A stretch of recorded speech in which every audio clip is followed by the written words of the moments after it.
everyone, I hope you're doing well. Thank you for stopping by. It is always great to see you here on my channel, so thank you for hanging out with me.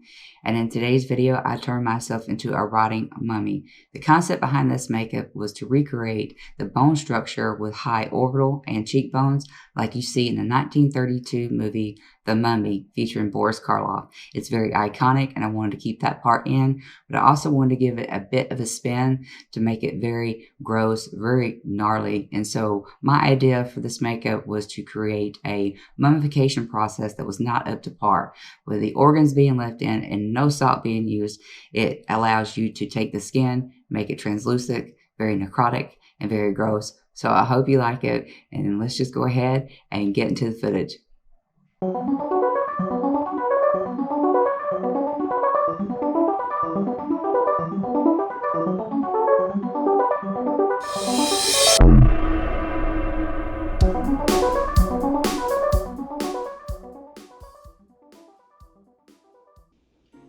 Today I'm using a clear dry liquid latex and cotton to achieve this look by using cotton around the eyebrows for the high orbital bones and for the high cheekbones.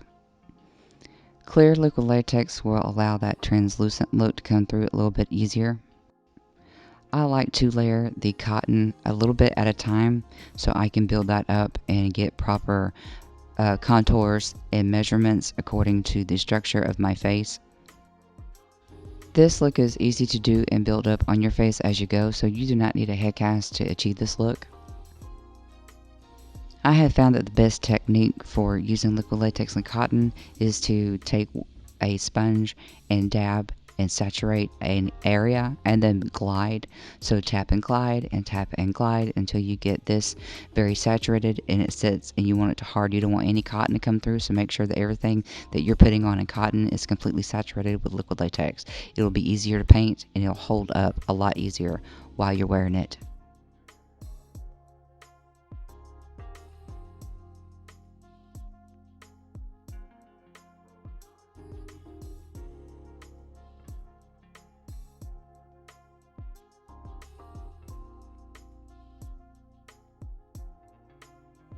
The reference image that I'm using to build up this orbital bone is taking a look at the Boris Karloff mummy from the 1932 movie. It's absolutely iconic, and a lot of people have based their looks upon this. You just can't go wrong with a Boris Karloff mummy. Because this is a clear, drying liquid latex, I have to go over this cast several times. I believe I put 6 to 7 coats onto it. It's also thinner than some other latex, and this is going to give you the ability to pull off the head cast itself, and so you're not tearing anything that's too thin.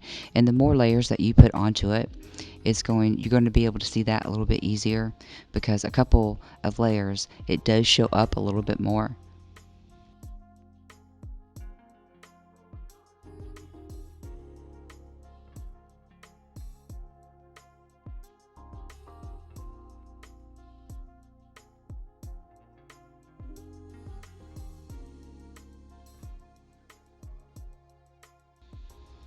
Around the mouth, I am using tissue paper and more liquid latex. This is a more seamless transition. It also sits on the lip a lot easier, and it gives the opportunity to put in some details where you can take a tool and you can drag that in and it become very easy on the lip. This will allow you to eat and drink throughout the night if you're going to be wearing this for a very long time. Every time I create a new element or I build up the orbital bones, I make sure to go over again with the liquid latex. This will make everything be more solid, like a mask that you would put on. So you don't have areas that are lacking or thinner than others. So continue to build up this look however you want it to be. You want it to be big and bold. Every time you put cotton and liquid latex down, go over it one more time. It's also going to help you with that skull translucent look.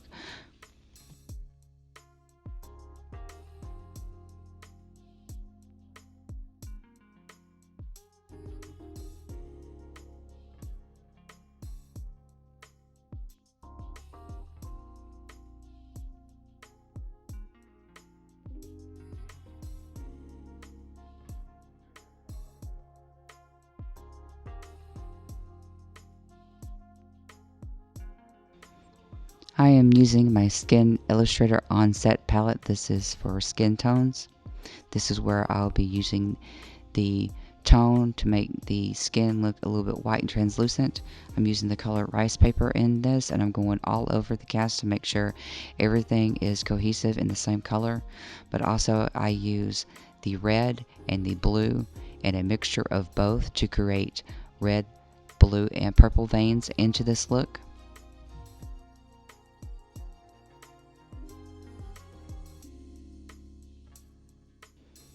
I am using Cedar Brown and Olive in this skin tone palette to go through and darken the orbital bones. It gives me an opportunity to see how this look is going to be up on the skin, and I get some details into the top lip.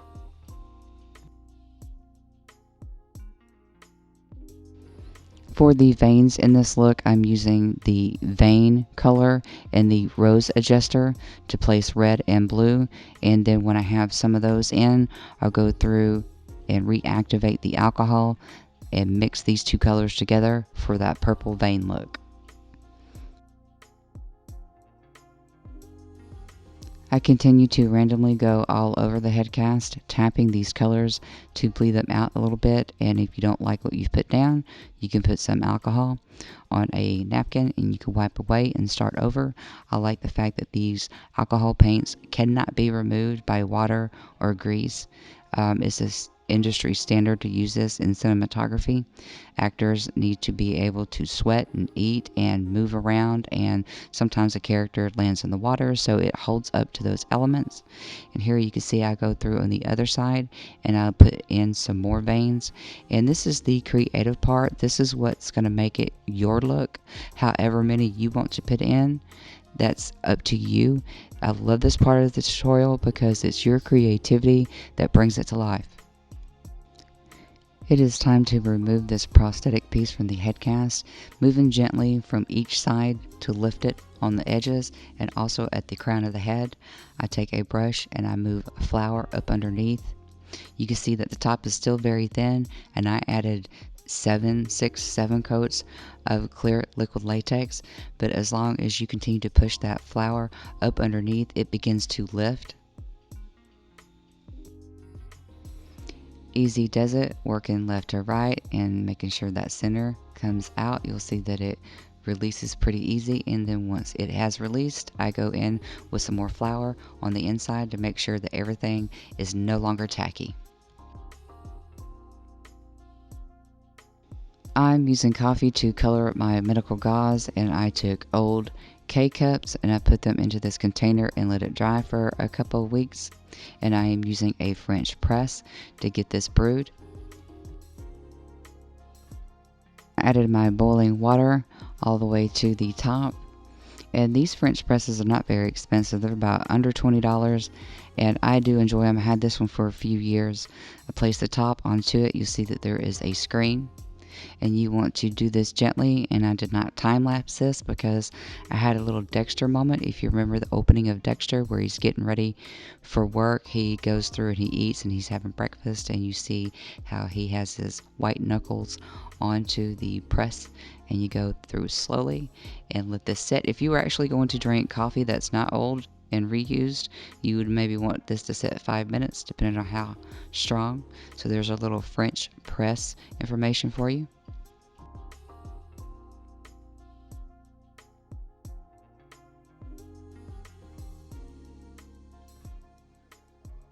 I am using a little bit of yellow food coloring into this coffee brew to give it that yellow look and to take away some of the saturated brown from the coffee. The idea of this mummy not being in the ground that long, that's why you're still seeing necrotic skin. So that's my thought process.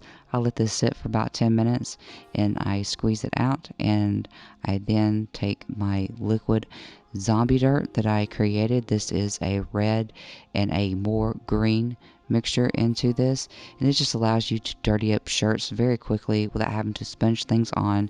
It's very easy. It's just water and a little bit of food coloring.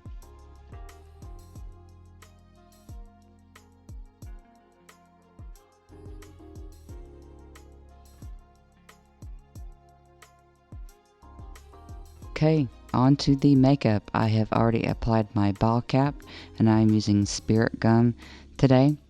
I take and I settle this mask onto my face, and I took a pencil to mark where it ends and the ball cap begins. Spirit gum is easier to find on the shelves around Halloween. It does not take a whole lot of time for it to get tacky. It is clear when you put it on. It's a little bit harder to see, but I get that into place randomly through the areas I know that are the heaviest in this prosthetics look that I created.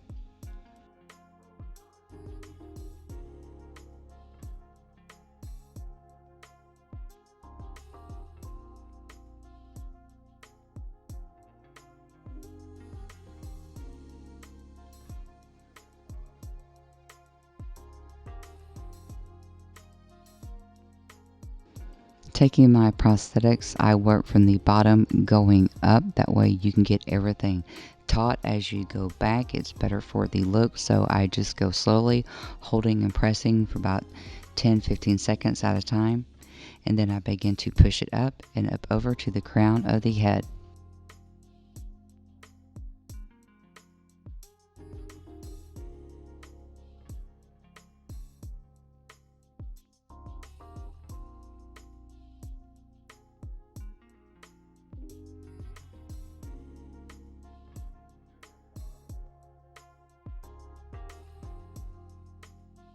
I go back in with more Spirit gum to get everything into place.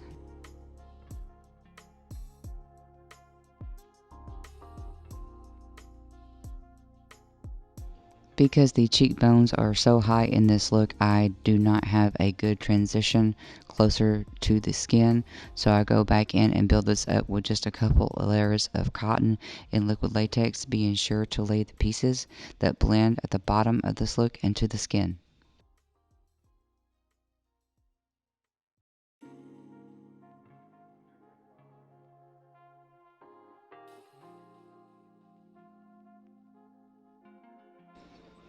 I am using liquid latex clear dry again over the bottom lip and on the chin, and I hold my lips and my skin as tight as I can, and I let these layers dry in between. I used 4 coats to make that skin look very old and starting to rot and shrivel up.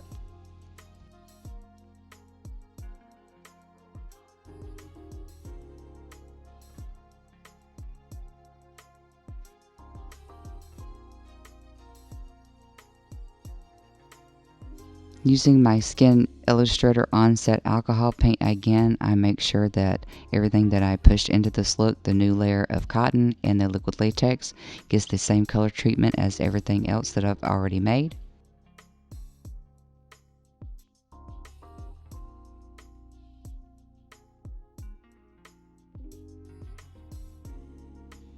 Using the Cedar Brown from the palette again, I go over the prosthetic to deepen up and contour to really make those bones pop. This is using shadow and light and having it play and work in your favor for your look. I just go back and forth, highlighting the bone and making sure I get those contours in there.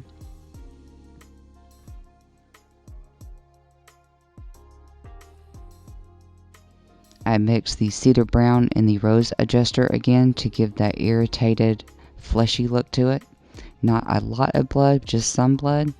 Making sure I get that on the skin of the nose, but be sure to use a well ventilated area and do not use alcohol paints on your eyelids or your skin anywhere near your eyes. You're going to want to use grease or water-based paints for that, because it will burn, baby, it will burn.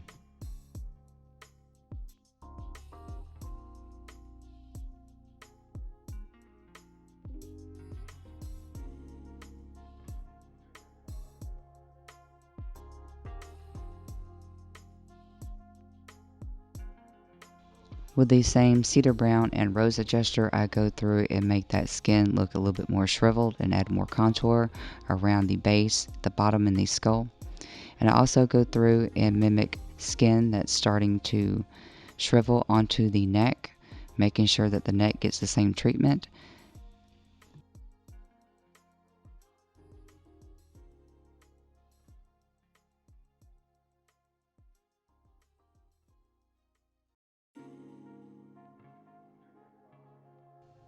To mimic skin on the neck, I'm going through where the soft tissue is by making it tight so I can see the ridges in my natural lines in my neck.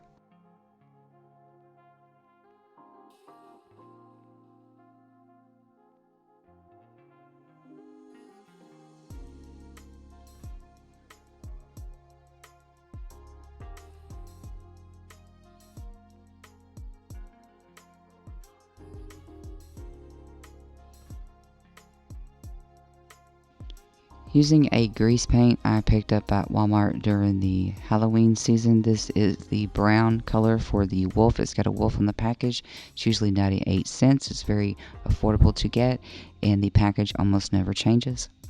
So look for that wolf if you want some nice browns. It is a warm tone brown, and I add that all over to the eyelid, up under the eye, and onto the nose, darkening up that socket.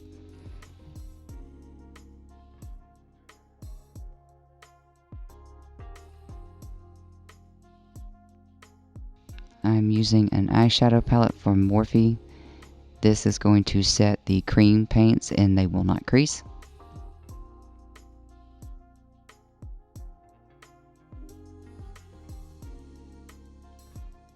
With what is left over on my brush, I go through and just contour a little bit up under the jawline and around the mouth.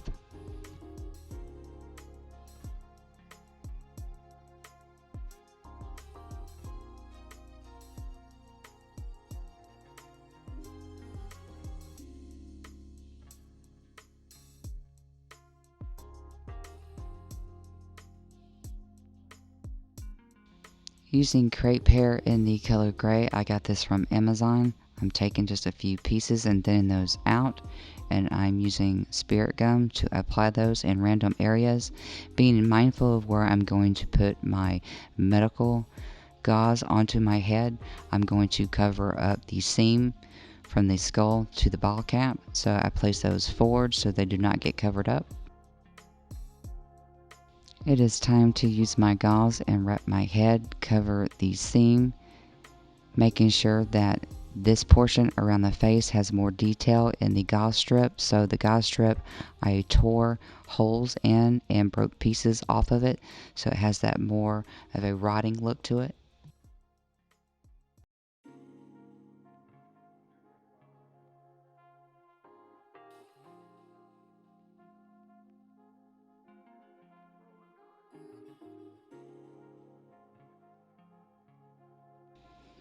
I decided on some more hair for this look, and I get that put into place with some spirit gum.